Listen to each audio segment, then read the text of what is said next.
بەهۆی هاتنەوەی جەژنی ڕەمەزانی پیرۆز و وەرزی بەهار ژمارەیەکی زۆر لە هاوڵاتیانی هەرێمی کوردستان و ناوەڕاست و خواروی عێراق سەردانی ناوچەی گەشتیاری دوکانیان کرد.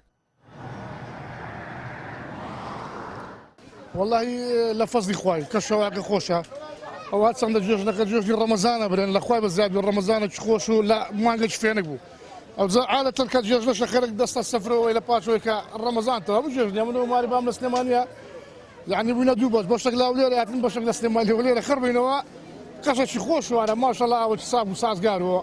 ئێمە ناو شاهۆی لە سلێمانیەوە هاتوین کەش و هەوای ئێرە توانین بڵێن تۆزە لە ناو شار و جەنجاڵی شار خۆشترە ڕاستە تۆزە دەنگە دەنگ و فەوزا هەنەجار ئیسراحەتی خەڵک تێکەیە بەڵام بەعام بۆ دەرچوون لە هیلاکی و فەوزای شار و دەنگە دەنگ هەنەجار مرۆڤ پێویستی بەوەیە بێتە دەرەوە هەناسەیەکی شەڵ بمژە ئیسراحەتێک بکە لەبەر کەمی شوێنی گەشتیاریەکان ناچار زۆرینەی خەڵکە ڕوەکەنە ئەم شوێنانە وەکە بین قەرەباڵغێکی زۆر هەیە ئەو ئیسراحەتی کە چاوەڕوانەکەی ناکرێ بەسەر لە ناو سەنتەری شارەکان باشترە.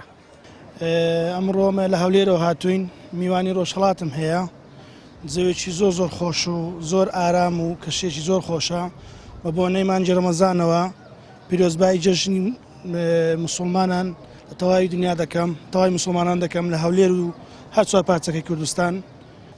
سوپاس ستاش بەخوای گەورە الحەمدوللا ڕەمەزانێکی بەخۆشیمان بەڕێ کردووە و جەژنەش بەڕاستی کەسێکی لەبار بوو تۆزێ معیشەتی خەڵک باشتر بوو جەوە کەس بە خۆزانیێرە دوکان واشمان داناوتمان نەکەوتە جومعە بەڕاستی بەبەر نەدەکەوتەوەنەوە ئیزدیحامیش دروست دەبوو ئیتر خوای گەورە هەمومان بێکەوە کۆبووینەوە بەخۆشی.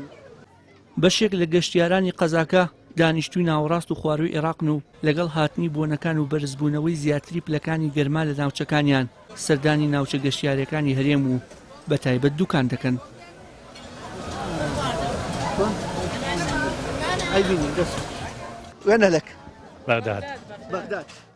لە بەغداوە هاتوین سەرڕایەوەی کەمێک قەرەباڵغە بەڵام هەر شوێنێکی دڕفێنە و دەتوانین پشوو بدەین.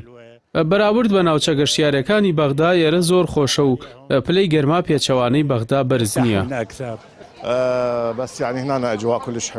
ئێرە و تەنانەت جەژنەکانیشمان زۆر خۆشە. شوێنێکی باشە بۆ پشودان و زۆر پاک و خاوێنە. بەراورد بە ناوچەکانی خۆمان کەشوهەواکەی زۆر خۆشترە.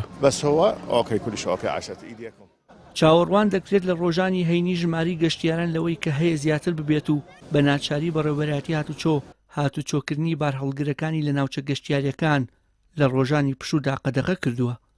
وشیار محەممەد کەناڵی ئاسمانی پەیام قەزای دوکان.